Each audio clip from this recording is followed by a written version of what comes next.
limebadilishwa.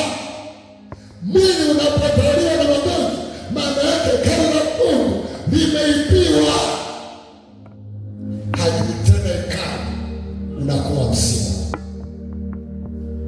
Ndio maana kuna watu wanaweza wasije kanisani kwa sababu ya magonjwa walio nao. Kuna watu wanateseka na miguu, anatamani kuja kanisani, lakini shida ni nini?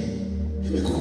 Kuna watu wanashindwa kuja kwenye ibada kwa sababu ya mgongo, mikono, macho. Kuna watu jua likizama hawaoni. Sasa Yesu anasema, mimi anapomwangalia yule mwanamke anasema, kwa tatizo nilionao siwezi kuonana na Yesu, siwezi kumwendea Yesu, lakini najua hata nikigusa vazi lake mimi nitapona. Nahitaji mtu mwenye imani jioni leo katika jina la Yesu.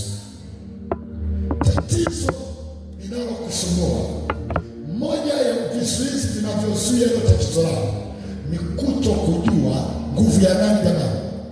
Ya Mungu. Huyu mwanamke alijua nguvu ya nani?